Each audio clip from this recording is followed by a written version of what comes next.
हामिद के चलते कदम रुक गए। इसकी आंखें चमक उठीं। उसने चारों तरफ नजरें घुमाकर देखा, ये इत्मीनान कर लेने के बाद कि इसको कोई देख तो नहीं रहा, जल्दी से मास्टर हनीफ के घर के सामने पड़े हुए 1000 रुपए के नोट को उठाकर अपनी जेब में ठुनस लिया। एक लम्हे के लिए इसके ज़मीर ने इसे झंझोड़ा। बुरी बात है, यूं रास्ते में पड़ी हुई चीज के मालिक नहीं बिन जाते, बल्कि मालिक तक तो चीज पहुंचा देते हैं। यकीना ये मास्टर हनीफ का नोट होगा। इनसे पूछ लो और साथ ही आसपास के 2-4 घरों से भी मालूम कर लो, जिसका हो इस तक पहुंचा दो, बड़ा सवाब मिलेगा।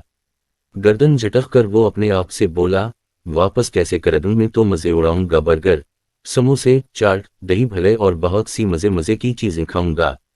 आहा कितना मजा आएगा। मैं इन पैसों से अपने दोस्तों आबिद, शाहिद और कासिम की दावत करूंगा।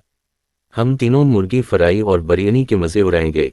आखिर शाहिद ने भी तो 2 महीने पहले हमारी दावत की थी। कई दिनों तक हम तीनों इसकी तारीफें करते नहीं थकते थे और वो था कि खुशी से फुलाना समाता था। कितना मजा आएगा जब तीनों दोस्त मेरे भी गुण गाएंगे। उसने अपने जहन में एक मंसूबा बना डाला। अब उसका रुख अपने दोस्तों के घरों की तरफ था। इसने तीनों को घरों से बुलाकर इकट्ठा किया और दावत की खुशी खबरी सुना डाली। अरे छोड़ो, ये मुन्ना और मसूर की दाल। आबिद ने हामिद की बात पर यकीन न करते हुए फिक्रा किसा, क्योंकि उसे हाम की माली हालत का बखूबी इल्म था। हाँ, यकीन तो मुझे भी नहीं आ रहा, क्योंकि कहकर के दरख्त पर बैर नहीं गा करते। शाहिद ने भी आबिद की हाँ में हाँ मिलाई। यकीन तो मुझे भी नहीं आ रहा। हामिद और दावत, वो भी महंगे होटल में न भईना। भला कासिम कहाँ पीछे रहने वाला था। अच्छा, तुम्हें मेरी बात पर यकीन नहीं आ रहा, लोया देखो। हामिद ने जज्बाती अंदाज में जेब में हाथ डाला और 1000 रुपए का नोट निकाल कर उनके सामने रख दिया। वो तीनों उछल पड़े और उनके मुंह खले के खले रह गए। अरे तुम तो छपे रुस्तम निकले, मारे खुशी के कासिम चहक उठा। फिर पूछा, ये तो बता के कि 1000 रुपए आए कहाँ से? ईद करीब है, यकीना किसी रिश्तेदार ने ईद से पहले अदी दी होगी। हामिद के जवाब देने से पहले ही आबिद बोल पड़ा, हमें इससे किया कि 1000 रुपए कहाँ से आए, क्योंकि हमें आम खाने से मतलब होना चाहिए, पेड़ गनने से नहीं। शाहिद ने जवाब देते हुए आंखों से इशारा किया। उसके साथ ही वो तीनों उठ खड़े हुए। अब उनका रुख शहर के मशहूर होटल की तरफ था। हामिद ने खाने का ऑर्डर दिया। आबिद, शाहिद और कासिम ने अपनी आस्तीनें चढ़ा लीं, जो इस बात की तरफ इशारा था कि आज कोई कसर बाकी नहीं छोड़ी गए। थोड़ी देर बाद खाना आ गया।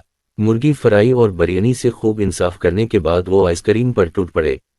खाने से फारिग होकर जब हामिद ने बल बनवाया तो पूरे 900 रुपए का बल बना। दोस्तों की फरमाइश पर 4 ठंडी बोतलें मंगवा कर हिसाब किताब बराबर कर दिया। हामिद शाम को जब डकारे लेता हवा घर में दाखिल हुआ तो अम्मा को देखकर ठटक गया। 4 पाई सरहाने अम्मा गम से निढाल बैठी थीं और उनकी आंखों से टिप टिप आंसू गिर रहे थे।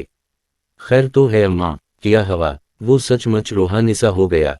पहले तो अम्मा इसकी अचानक उमत से हैरान हुई, फिर खुद को संभाल कर आंसू पोंछते हुए बोलीं, बस बेटा, क्या बताऊं, तुझे तो पता ही है घर के हालात का। ईद बिल्कुल करीब है, बस 4 ही दिन बाकी रह गए हैं और हमारे पास कुछ नहीं है कि तेरे लिए ईद के नए कपड़े और जूते खरीद लें।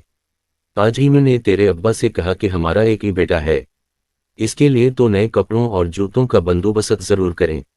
महीने 2 महीने के लिए किसी से उधार ही ले लें। तुझे तो पता ही है बेटा, तेरे अब्बा को उधार से कितनी नफरत है। उनका कहना है कि आदमी इससे दूसरों की नज़रों में गिर जाता है, और साथ ही ये भी कि उधार चुकाने के लिए पैसे कहाँ से लाएंगे, जबकि यहाँ घर का खर्च ही पूरा नहीं होता। मेरे बार बार कहने पर वो बड़ी मुश्किल से मास्टर हनीफ से 1000 रुपये उधार लेने पर राजी हो गए। यहाँ तक कहकर अम्मा थोड़ी देर के लिए रुके और एक ठंडी सांस लेते हुए दोबारा बोली, बेटा, तीर बढ़िए, अब्बा ने मास्टर हनीफ से 1000 रुपये उधार लिए थे, वहीं कहीं गिर गए, क्योंकि इनकी जेब फटी हुई थी और उनको मालूम नहीं था। कह रहे थे कि 1000 का बंधा हुआ नोट दिया था मास्टर हनीफ ने। बाद में वहां जाकर बहुत ढूंढा, मगर रुपए ना मिले। बस बेटे, अब हम तेरे लिए ईद के नए कपड़ों और जूतों का बंदोबस्त नहीं कर सकते। अम्मा ने आखिरी जुमला बड़े दिख भरे लहजे में कहा था, जो हामिद पर बिजली बनकर गिरा। अब इसे पता चला कि जो 1000 रुपये उसने दोस्तों के साथ मिलकर खर्च किए थे वो उसके अपने ही थे, यानी अपनी कुल्हाड़ी खुद अपने पांव पर मार ली थी। ये जानकर वो पछताने लगा और तसव्वुर में अपने आप को पुराने कपड़ों और जूतों में ईद की नमाज पढ़ने के लिए जाता हुआ देखने लगा।